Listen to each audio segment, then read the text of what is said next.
آپ ساس کم فرینڈ زیادہ ہیں. تھینک یو سو مچ. میرال کو سمجھ نہ آیا کیسے شکریہ ادا کرے، تو ایمن نے ایک بار پھر سے خود سے لپٹا لیا. وہیں دوسری طرف حاشر کی سچائی ماہل اور رحمان تو جانتے تھے، پر ارحان کے لیے کافی شوقین تھا. جبکہ ابھی باسل نے ان میں سے کسی کو کنگ کا نہیں بتایا تھا. اس کے بقول کی بڑا صدمہ تھا اور آج بتانا مناسب نہ تھا. ویسے اس پر میں ناراض ہو سکتا ہوں کہ یہ سب باسل کو پتا تھا پر مجھے نہیں. ایون عمار بھی جانتا ہے حاشر اس کا بھائی تھا. اور ہان کا شکوہ بالکل بجا تھا. باسل کو امید بھی تھی. تم نے کبھی انٹرسٹ ہی نہیں لیا تھا. یوں چپ چاپ سب سہتے رہتے تھے، پھر وہ خوشی ہو یا تکلیف اپنے اندر دبا لیتے تھے. لیکن گائز اب ہمارا ارحان بدل چکا ہے. اب سب کو یہ اپڈیٹ فٹ مسجد بسا کر بیٹھا نظر نہیں آئے گا. کیوں جگر؟ باسل کے خوبصورت یقین کی ارحان نے بھی بڑے دل سے تائید کی تھی. ماہل نے بازو کھولے تو وہ آج ارحان کے لیے تھے. میں بھی وعدہ کرتا ہوں اب سے جو بھی بات کروں ہوگی تمہیں اور باسل کو ایک ساتھ بتایا کروں گا. وہ بابا کے گلے لگا تو باسل اور رحمان بھی اس گلے لگنے کو دنیا کا سب سے خاص گلے لگنا مان رہے تھے. پھر میں اپنا موڈ ٹھیک کر لیتا ہوں. اور ہان نے مغرور ہوتے مسکرا کر کہا اور بابا سے الگ ہوا. اب سب کی نظریں رحمان سیال پر تھی. حاشر کی ماں بھلے میری محبت نہ ہو، میری عزت میری بیوی ضرور تھی، اور اس کے بارے ماہا کو انجان رکھ کر میں نے یقیناً ماہا کو دھوکہ دیا ہے. جبکہ حاشر کا سمجھدار ہوتے ہی الگ اور کسی کی نظر میں آئے بنا رہنا اپنا فیصلہ تھا. پھر بھی یقین کرو تم سب، میں اس سے کبھی غافل نہیں ہوا. یہ علاج تو میں پیدائش سے ہی اس کا کروانا چاہتا تھا، لیکن ایک مناسب عمر کے بعد اس نے ہر علاج سے انکار کر دیا اور میرے ہاتھ بند گئے. جانتا ہوں کہیں اندر سے وہ بھی بہت تکلیف میں رہا ہے، لیکن میں اسے منا لوں گا. اور ماہا، کہیں نہ کہیں بے وفائی بھی کی ہے میں نے ماہا سے، لیکن میں سب ٹھیک کرنے کی پوری کوشش کروں گا. مجھے تم سب کی دعاؤں کی ضرورت ہے. اس وقت رحمان سیال تعصب سے ان تینوں کی طرف دیکھ رہے تھے. وہ تینوں ہی اس میں ان کے ساتھ تھے. یہ ان کی مسکراہٹ سے عیاں تھا. ہم سب کی دعائیں آپ کے ساتھ ہیں. ماہا آنٹی سے اچھی امید ہے. آپ اپنا بیسٹ دیں. اور ہان کو تو اچھی فیل آ رہی تھی، جبکہ باسل تو ویسے ہی حوصلہ بڑھانے والوں میں سے تھا. باقی رہ گیا یار. وہ تو یار کا بھلا ہی مانگتا اور چاہتا تھا. اسی بیچ ارحان کو میسج ملا تو اس نے اوپن کیا، جہاں میرال نے کچھ لکھ کر بھیجا تھا. آ جائیں مسٹر ارحان، میں آپ کی منتظر ہوں. مصطفیٰ کو مما سنبھال لیں گی آج. سب کے بیچ کھڑے بھی ارحان اسمائل دے بیٹھا، اور جب اسے اوکی کہے سر اٹھایا تو آگے سے وہ تینوں افراد مشکوک نظروں سے اس ڈیڈ ٹو بی کو گھورتے ملے. ارحان نے گلا کھنکارتے ذرا نہ گھبرانے کی کوشش کی. بابا بڑی لگتا ہے کوئی خاص پیغام آیا ہے. ارحان کو اسمائل چیک کریں جیسے جنت میں حور ملی ہو. باسل نے جان بوجھ کر چھیڑ خانی کی. تم بڑے دو شرارتی بھی مسکراتے نظر آئے، اور ارحان نے جواباً باسل کو کھوری سے نوازا. اس کی بیوی حور سے کم ہے کیا سر جی؟ اگین مبارک ہو دوبارہ بابا بننے کے شہزادے. چلو جاؤ اپنی حسینہ کو وقت دو، ورنہ ہم سب تمہیں ایک گھنٹہ خوب چھیڑیں گے. رحمان سیال نے بچا لیا، ورنہ ارحان بیچارہ تو دہائیاں دیتا کہ کبھی کبھار تو بیوی تنہائی میں ملی ہے. بس نیند آ رہی ہے. ایسی تو کوئی بات نہیں.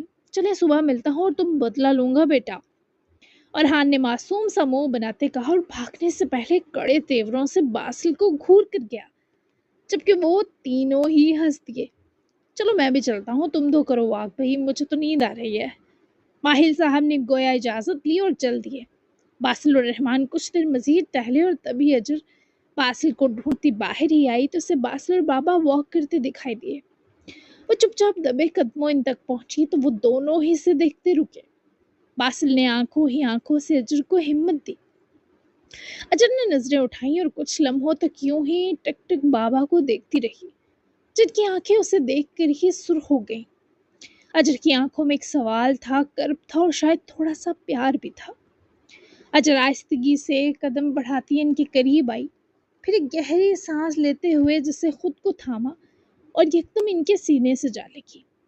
رحمان سیال کی آنکھوں سے نمی چھلک پڑی اور باسل کا دل جیسے سکون سے بھر گیا.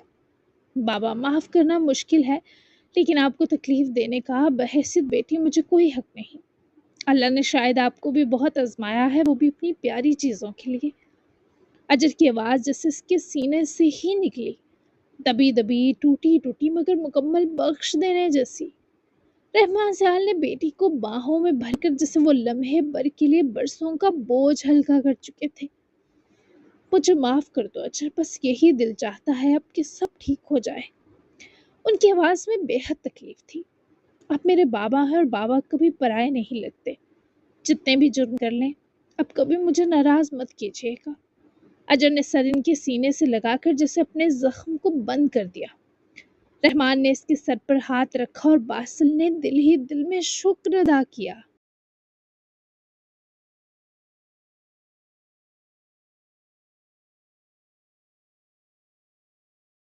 میں اپنی ہر غلطی کی تلافی ضرور کروں گا اجر، یہ وعدہ ہے تم سے۔ ان کے لہجے میں ندامت تو تھی، لیکن سب کچھ ٹھیک کرنے کا عزم بھی بدستور موجود تھا۔ وہ الگ ہوئی اور جبرن سا سر ہلا گئی۔ رحمان سیال نے ایک نظر باسل پر ڈالی، جسے غائبانہ اس کے مشکور ہو رہے ہو۔ خوش رہو تم دونوں۔ ان کی یہ دعا شاید اب مکمل قبول ہونے والی تھی۔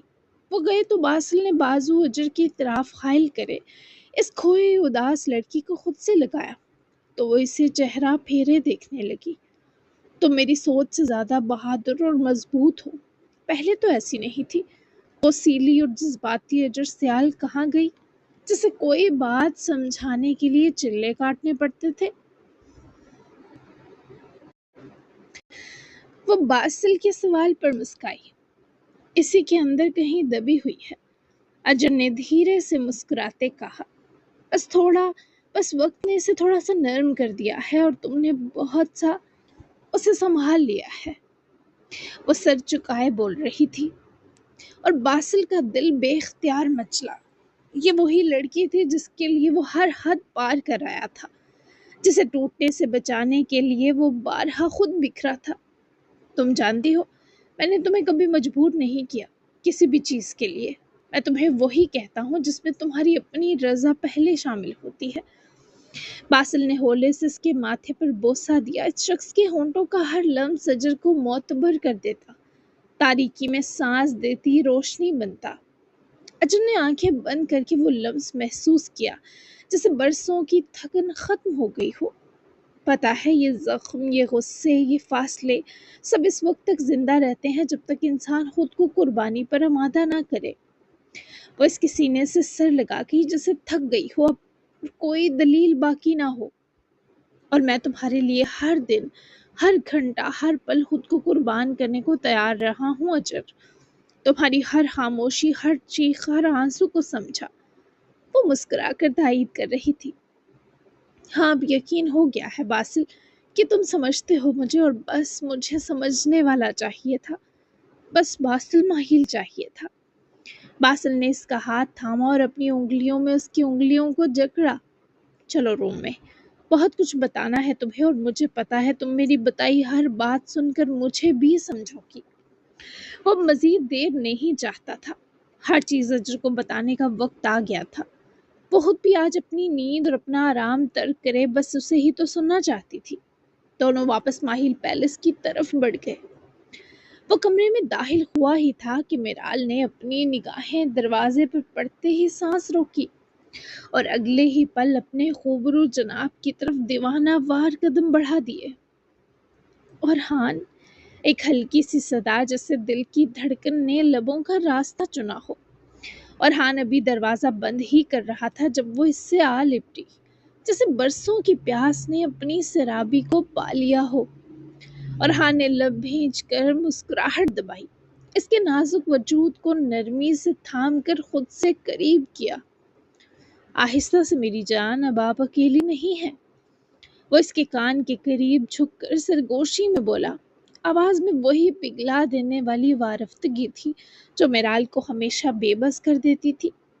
اچھلنا کودنا منع ہے، میرا بیبی ہے آپ کے پاس۔ میرال نے تھوڑا سا الگ ہو کر اس کی آنکھوں میں جھانکا، ایک ایسی روشنی سے چمکتی نگاہیں جیسے وہ ارحان کی دنیا ہو، اس کی سانس ہو۔ پھر آپ مجھے یوں خود سے دور نہ کیجیے، آپ کی سانس کی تیز رفتار بتا رہی ہے کہ آپ مجھ سے یہی چاہتے ہیں۔ ارحان نے اپنی پیشانی اس کی پیشانی سے لگا لی، جیسے دونوں کے درمیان اب کوئی فاصلہ، کوئی پردہ نہ رہا ہو۔ آج کی رات صرف میری ہے، میری میرال کے ساتھ وہ میرال جو اب صرف بیوی نہیں میرے وجود کا تسلسل ہے، ماں ہے میرے بچے کی، میری دھڑکن ہے۔ میرال کی آنکھوں سے خوشی کی نمی چمکی، وہ اس کے لمس میں چھپی شدت کو اپنی جلد پر محسوس کر رہی تھی۔ اور ہاں، آپ نے وہ سب کچھ دے دیا جو میں نے کبھی مانگا بھی نہ تھا، محبت، مان، تحفظ، اپنا آپ۔ اور ہان نے آہستگی سے اس کے چہرے کے گرد اپنی انگلیاں پھیری، نرمی سے، جیسے وہ اس کی روح کو سہلا رہا ہو۔ بس آپ کا لمس کافی ہے میرال، آج صرف آپ ہیں اور آپ کا ایک عدد شوہر جس سے آپ کی چاہت کا جنون ہے۔ وہ اس کے بالوں میں چہرہ چھپائے گھنی مہک کو سونگھتا رہا۔ میرال کی سانسیں اس کی بے اختیاریوں پر بے ترتیب ہو رہی تھی، اور وہ خود اور ہان کی باہوں میں وہی ایک نازک کمزور لڑکی جو اب اس کی مکمل شریک حیات تھی، بکھر رہی تھی تاکہ وہ آج جی بھر کر سمیٹے اسے۔ پیار کرے نا جیسے صرف میں ہوں اور باقی سب دنیا کہیں بہت پیچھے رہ گئی ہو۔ میرال نے اس کے کان کے پاس سرگوشی کی تو ارحان نے پلکیں موند کر لبوں سے اس کے ماتھے کا بوسہ لیا، پھر آنکھوں پر، پھر رخسار پر۔ میں آج آپ کو اپنی روح سے لپیٹ لوں گا میرال، اتنا پیار دوں گا کہ کل صبح خود کو میرے ہونے سے جدا نہ کر سکیں گی۔ کمرے میں مدھم روشنیوں کا عکس لہک رہا تھا، چند گلاب کی پتیوں کے خوشبو اور پردوں کے پیچھے چاند کی چاندنی، وہ سب کچھ جیسے ان کی چاہ میں جھک گیا تھا۔ اور ہان نے میرال کو آہستہ آہستہ بیڈ تک لے جا کر بٹھایا، اس کا ہاتھ اپنے سینے پر رکھا جہاں دل بے قابو دھڑک رہا تھا۔ ماما سے کہتے بہت شرم آئی مجھے کہ آج مصطفیٰ کو پاس سلا لیں، وہ حیا سے سرخ پڑتے چہرے کے سنگ بولی۔ تو ارحان ہنستا پاس ہی بیٹھا۔ تو کہہ دیتی ہیں آپ کے بیٹے کی بےتابیاں بہت بڑھ چکی ہیں، ان کو لگام ڈالنی ہے۔ اور ہان نے اس کی شرم سے جھکتی اٹھتی پلکوں کو دیکھتے مشورہ تھمایا تو وہ لب کاٹتی ہنسی، کیا پتا میری بےتابیوں کو الٹا آپ کو لگام ڈالنی پڑے آج۔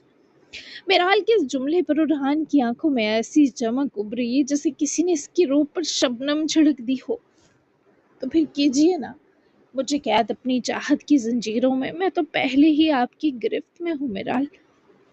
اس نے آہستہ سے اس کے ہاتھ کو لبوں سے چھوا، پھر اس کی ہتھیلی میں سمیٹ کر اپنے دل کے مقام پر رکھا جہاں دھڑکنیں اب صرف ایک ہی نام پکار رہی تھی۔ میرال کی پلکیں لرزی، وہ کچھ کہنے لگی پھر چپ ہو گئی۔ ایسا لمحہ تھا جو لفظوں کی طلب نہیں رکھتا تھا، وہ خاموشی جس میں دل بولتے تھے، وہ لمس جس میں ہزاروں وعدے لپٹے ہوتے ہیں۔ اور ہان، وہ آہستہ سے پکار کر خاموش ہو گئی، جیسے بس ایک نام بولنے سے ہی سب کچھ کہہ دیا ہو۔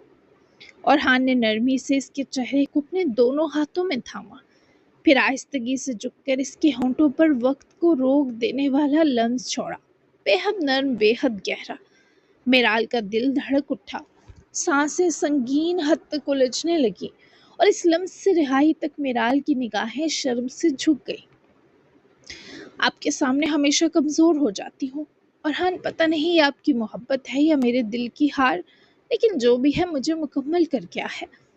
اور ہاں نے اس کے بالوں میں انگلیاں پھیری، یہ کمزوری نہیں ہے میری جان، یہ محبت کی وہ شدت ہے جو انسان کو اس کے اصل سے جوڑتی ہے، اور آپ میرا اصل ہے میرال۔ اور ہان اس کے کان کے قریب آ کر مدھم سرگوشی کرے، اسے میٹرس پر لٹائے، دھیرے سے اس کا سر تکیے پر رکھتا، خود میرال پر جھکا تو وہ شرما کر دونوں ہاتھ چہرے پر رکھ گئی۔ اور ہان کی ہنسی بہت دھیمی، بہت پر اثر تھی۔ اس نے آہستگی سے میرال کے دونوں ہاتھ چہرے سے ہٹائے، ان کی پوروں پر لب رکھے جیسے شکر گزار ہو اس لمس کا، اس لمحے کا، اور اس لڑکی کا جو مکمل ہو کر اس کے وجود میں گھلنے جا رہی تھی۔ ایسے چہرہ مت چھپائیں، اسی کو دیکھ کر تو آسان سانس آ رہی ہے مجھے، ورنہ آپ کی قربت جان لیوا رہی ہمیشہ میرال بخش۔ وہ آہستگی سے اس کے ہاتھوں کو اپنی نرم گرم ہتھیلیوں میں تھام کر اس کے پہلو میں رکھ چکا تھا۔ میرال کا چہرہ سرخ ہو چکا تھا، پلکیں نیچی اور سانسیں ہموار ہونے کا نام نہ لے رہی تھی۔ وہ شرم کے رنگ میں رنگی اتنی خوبصورت لگ رہی تھی کہ ارحان کی نظریں اس کے چہرے سے ہٹنا ہی بھول گئی۔ کبھی کبھی لگتا ہے میں آپ کو اتنا پیار کر بیٹھوں گا کہ آپ رو دیں گی، وہ جھک کر اس کے گال پر لمس چھوڑتے ہوئے بولا تو میرال نے آنکھیں بند کر لی اور ہلکی سی مسکراہٹ اس کے لبوں پر ابھری۔ تو رو دوں گی مگر خوشی سے کہ اللہ نے میری جھولی میں وہ محبت ڈال دی جس کا میں تصور بھی نہ کر سکتی تھی۔ اور ہم نے اس کے چہرے کو نرمی سے تھاما، وہ اس کی پیشانی کو لمبے بوسے سے سجا دیا۔ میں آپ کو خوش دیکھ کر جی اٹھا میرال۔ میرال نے بے ساختہ اس کی شرٹ کے گریبان سے انگلیاں الجھائیں، جیسے کہہ رہی ہو کہ ٹھہرے مت اور تھوڑا قریب آئیں، اور وہ واقعی جھک گیا۔ اس کی آنکھوں پر لب رکھے پلکوں کو چھوا اور پھر اس کی سانسوں میں اترنے لگا۔ ان کے درمیان کی سرحدیں مٹ رہی تھیں، وجود آپس میں گھل رہے تھے اور دل تو پہلے ہی ایک ہو چکے تھے۔ میری محبت اور دیوانگی آپ کی خیر بنے بس۔ اس کے جملے پر میرال کے ہونٹوں سے ایک دھیمی سی ہنسی نکلی جو ریحان کے دل کو چھو گئی، بالکل ایسی خیر جس میں میں خود کو کھو دینا چاہتی ہوں۔ اور ریحان نے اسے مزید خود سے قریب کر لیا۔ چاندنی چھن چھن کر پردوں سے اندر آ رہی تھی، ہوا میں گلاب کی خوشبو تیر رہی تھی اور بیچ میں وہ دو لوگ تھے جن کے درمیان صرف محبت تھی، بے حد بے پناہ بے حد محبت۔ کل جب آپ نیند سے جاگیں گی میں آپ کے ساتھ ہی جاگوں گا، آپ کی سانسوں میں، آپ کی پلکوں پر اور آپ کے وجود پر بس اپنی چاہت کا لمس چھوڑ جاؤں گا، ہمیشہ کے لیے۔ رات خاموش تھی مگر محبت بہت بلند ہو چکی تھی، اور ہاں نے آہستگی سے اس کے کان میں سرگوشی کی اور میرال نے آنکھیں بند کر کے وہ لمحہ اپنی روح پر ضبط کر لیا۔ وہیں دوسری طرف تقریباً 1 گھنٹہ گزر چکا تھا۔ ایمل کا دل بہت بے چین ہوا، جیسے کچھ ٹوٹنے سے پہلے کا لمحہ ہو، جیسے کسی کے سونے اور کسی کے جاگنے میں کوئی نادیدہ تعلق ہو۔ وہ آہستگی سے کمرے سے نکلی، روشنی مدھم تھی، کمرے کی خاموشی میں صرف دیواری گھڑی کی ہلکی ہلکی ٹک ٹک سنائی دے رہی تھی۔ اس کے قدم سست تھے پر دل کی دھڑکن کچھ تیز ہوئی۔ لاؤنج میں پہنچتے ہی وہ ٹھٹک گئی۔ حاشر ویسے ہی کاؤچ پر تھا مگر اب پرسکون سانسوں کے ساتھ نیند کی آغوش میں جا چکا تھا۔ اس کے چہرے پر وہ الجھن، وہ سختی، وہ زندگی سے بیزاری غائب تھی۔ ایمل دھیرے سے اس کے پاس آئی، کچھ فاصلے پر سامنے موجود گلاس ٹیبل کی سطح پر بیٹھ گئی۔ ایک لمبا لمحہ صرف اسے دیکھتی رہی، پھر ایک آہ بھری جیسے 7 برس کی کوئی بھولی بات دل پر دستک دے گئی ہو۔ تمہیں شاید یاد نہ ہو مگر مجھے سب یاد ہے حاشر، ایسے سرگوشی میں کہا جیسے کہیں در و دیوار نہ سن لیں۔ مجھے وہ اسکول کی لنچ بریک یاد ہے جب تم میرے لیے اپنا جوس اور ایپل رکھ دیا کرتے تھے کیونکہ میں لنچ نہیں لاتی تھی، اور وہ دن جب میں سائنس کی کلاس میں بچوں کے تنگ کرنے پر رونے لگی تھی تو تم نے مجھے باقی کلاس سے بچا لیا تھا، سب کو ڈانٹا تھا، ان سب نے میرے گھونسلہ بالوں اور گندمی رنگت کا مذاق اڑایا تھا، اور تمہیں مجھ سے زیادہ تکلیف ہوئی تھی۔ 7 برس کے تھے ہم دونوں۔ وہ سب سوچتے اور کہتے اس کی آنکھیں نم ہو گئی۔ تم نے کہا تھا ایمل تم روتی ہو تو مجھے اچھا نہیں لگتا، اور میں تمہارے اس معصوم عمر میں کہے جملے کو جیسے دل پر باندھ کر بڑی ہوئی ہوں۔ تم میری ہوم ورک میں مدد کرتے تھے کیونکہ جانتے تھے میرے پاس ماں نہیں جو دھیان سے پڑھا سکے، بابا تو بزی ہوتے تھے اور میں کلاس میں اچھی پوزیشن صرف تمہاری وجہ سے لے پاتی تھی۔ حاشر کی سانسیں ابھی بھی ہموار تھی جیسے برسوں کی تھکن اب جا کر اتری ہو۔ پھر ایک دن تم غائب ہو گئے، بنا کچھ کہے، بنا کسی گڈ بائے کے، اور میں تمہیں بھول نہیں سکی، لیکن تمہیں شاید وہ ایمل یاد نہیں۔ اس نے ہاتھ بڑھایا مگر صرف ہوا کو چھو کر روک لیا۔ وہ نہیں چاہتی تھی حاشر پر مہربان ہوئی نیند کو بے آرام کرے۔ وہ تو خوش تھی کہ وہ سو رہا ہے بنا کسی نیند کی دوا کے۔ یہ تک سوچ رہی تھی شاید وہ اس کی وجہ ہو، شاید وہ اس کی وجہ سے۔ مجھے نہیں پتا یہ سب کہنا ٹھیک ہے یا نہیں، بس اتنا پتا ہے تم سوتے ہوئے بہت اچھے لگ رہے ہو، جیسے وہی 7 سال کا حاشر اب بھی یہی ہے، بس بہت تھک گیا ہے۔ وہ گہرا سانس لیتے بولی، پھر جیسے بے چینی بڑھی تو ایمل اپنی جگہ سے اٹھی، روم میں گئی، باریک سا کمفرٹر اٹھا کر لائی اور احتیاط سے حاشر پر ڈال دیا کیونکہ اے سی باہر چل رہا تھا اور فضا ٹھنڈی ہو رہی تھی۔ پھر ایک آخری نظر اس کے چہرے پر ڈالی، وہ اب بھی پرسکون نیند میں تھا۔ اگر یہ سکون میری وجہ سے ہے تو شاید میرے بچپن کی محبت آج بھی ہمارے بیچ کہیں باقی ہے۔ اگر آج تمہاری نیند میری وجہ سے ہے تو شکر ہے کہ تمہیں کوئی تو سکون کا لمحہ ملا، بس یہی کافی ہے میرے لیے۔ یہ کہتے ہوئے اس نے آہستہ سے اپنے لبوں پر مسکراہٹ رکھی اور واپس کمرے کی طرف لوٹ گئی۔ دروازہ بند ہونے کی آواز کے بعد کاؤچ پر لیٹے حاشر کی پلک ذرا سی پھڑکی، جیسے کوئی سپنا خواب اور حقیقت کے درمیان اپنی چمکتی جھلک دکھا گیا ہو۔ آپ نے میرے کمرے کو واقعی چمکا کر رکھا ہوا ہے ماما۔ بارش رحمان اور ماہا نے بہت سا وقت گزارا تھا اور اب وہ اسے اس کے روم میں لائی تھی۔ ہاں، کیونکہ میرا دل ہی نہیں کیا تمہارے کسی لمس کو اس کمرے کے چپے چپے سے جھاڑنے کو۔ تم دھڑکتے تھے یہاں تو کیسے ان سب چیزوں کو ہٹا دیتی۔ دیکھو لوٹ آئے ہو تم میرے پاس۔ مجھے معاف کر دو، میں نے تم سے کبھی نفرت نہیں کی عمار، کبھی نفرت نہیں کی عمار۔ اولاد تو ماں کے وجود کا سب سے قیمتی حصہ ہوتی ہے۔ بھلا وہ نفرت کا سوچ بھی کیسے سکتی ہے؟ وہ پھر سے رو دی تھی اور وہ اب مزید ایک بھی آنسو دیکھنے کی سکت نہیں رکھتا تھا۔ عمار نے چند لمحوں کو چپ چاپ اپنی ماں کی آنکھوں میں دیکھا، جو ندامت اور ممتا کے آنسوؤں سے بھر چکی تھی۔ ان آنکھوں میں وہ سب کچھ تھا جو برسوں سے اسے ترسا رہا تھا، محبت، بے بسی، خلوص اور ماں ہونے کا وہ درجہ جسے وہ شاید بچپن سے پوری شدت سے جینا چاہتا تھا۔ وہ آہستہ سے آگے بڑھا اور ماہا کی کامتی باہوں میں خود کو چھپا لیا۔ ماما، میں نے کبھی آپ کو اپنے دل سے نکالا نہیں۔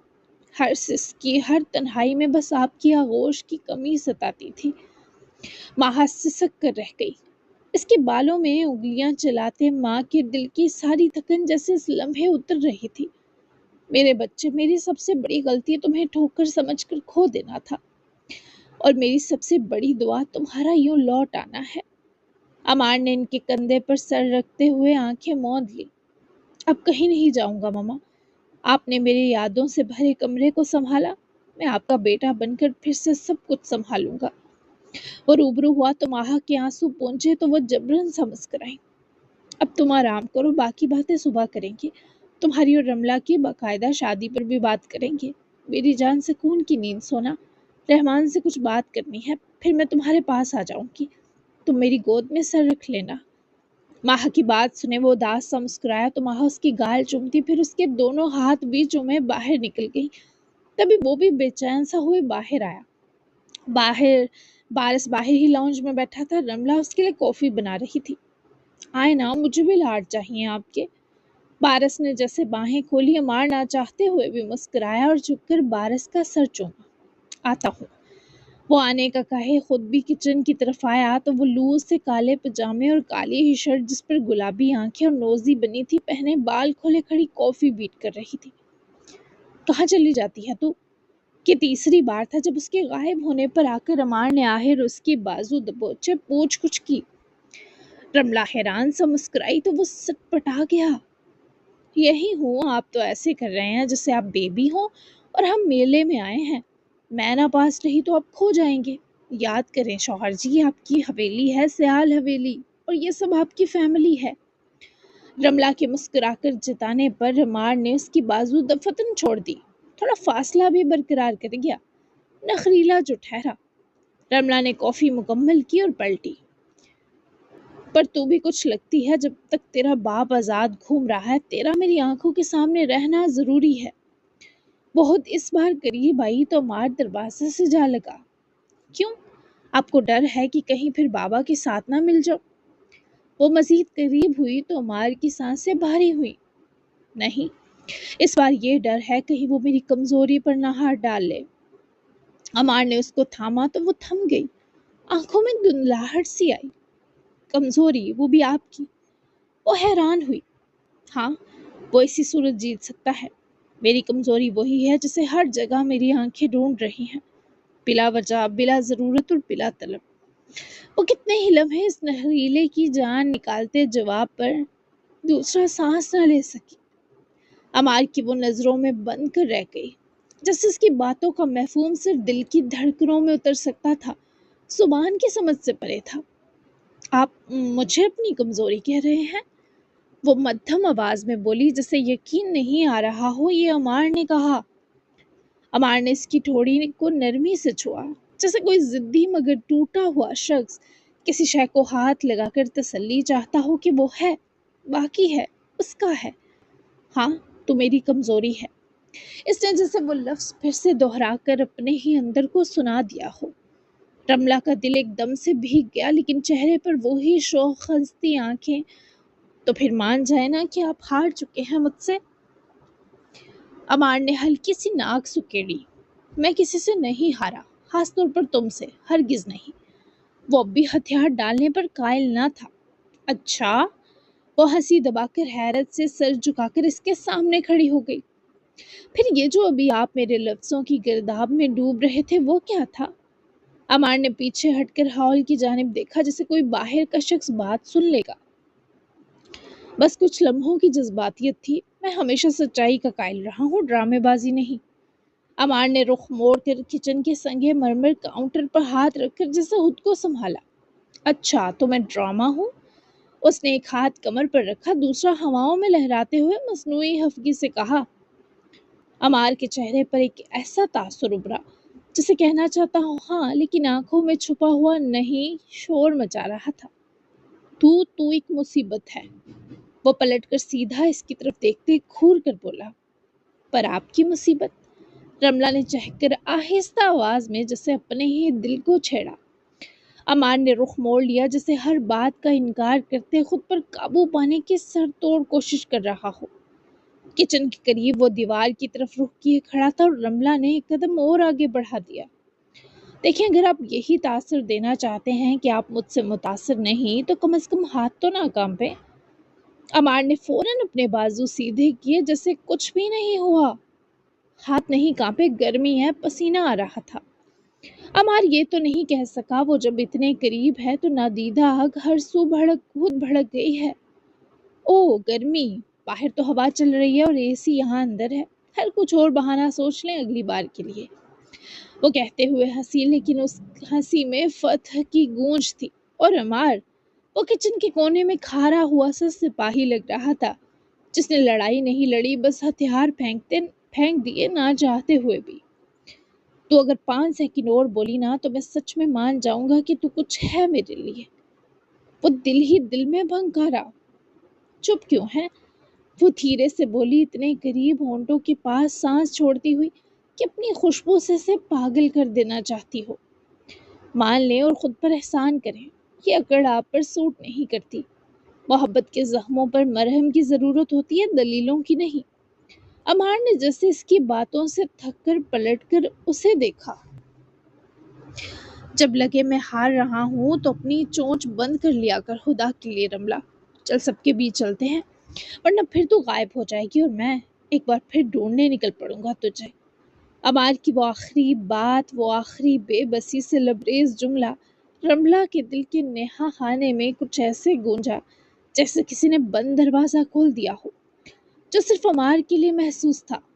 وہ کچھ کہے بنا چند لمحے اسے تکتی رہی، جیسے اس کے چہرے کی شکنوں میں وہ سچ پڑھنا چاہتی ہو جو زبان سے کب کا انکار کر چکا تھا۔ پھر ایک جھٹکے سے جیسے حقیقت یاد آئی، وہ مسکرا کر پیچھے ہٹی۔ ٹھیک ہے، میں سب کے بیچ چل رہی ہوں، لیکن ایک بات سن لیں شوہر جی، اب میں غائب نہیں ہوں گی، آپ کے پاس ہوں، بلکہ یوں سمجھیں آپ میرے پاس ہیں اور میری مرضی کے بنا کہیں جا نہیں سکتے۔ وہ شوخی سے کہتی ہوئی پلٹی، بارس کی کافی اٹھائے ہال کی سمت چل پڑی۔ عمار نے اس کی جاتے وجود کو دیکھا۔ رملہ کی آدھی کمر تک آتے بال چلتے ہوئے جھومتے ہر قدم پر ایک نئی فتح کی گواہی دے رہے تھے۔ وہ لمحہ بھر کچن کے کاؤنٹر سے ٹیک لگا کر کھڑا رہا جیسے اس نے زندگی میں پہلی بار ہار مان کر جیت محسوس کی ہو۔ کتنی خطرناک ہے یہ لڑکی، پہلے میرا دل چرایا، اب قبضہ جما رہی ہے، اور میں، اس نے افسوس سے ہنکارا بھرا، خوشی خوشی غیر غمال بن رہا ہوں۔ اپنے دل پر ہاتھ پھیرے عمار نے خود سے اعتراف کیا اور مرے مرے قدموں سے پیچھے ہی چل پڑا۔ جی جناب، تو فائنلی لاسٹ ایپیسوڈ کا پارٹ 1 آ چکا ہے، کیسا لگا ضرور بتائیے گا، اچھے اچھے تبصرے ضرور کیجیے گا۔ ملتے ہیں سیکنڈ پارٹ کے ساتھ، تب تک کے لیے اللہ حافظ، دعا میں یاد رکھیے گا اور اپنا پیارا سا تبصرہ دینا بالکل مت بھولیے گا۔ Bye bye.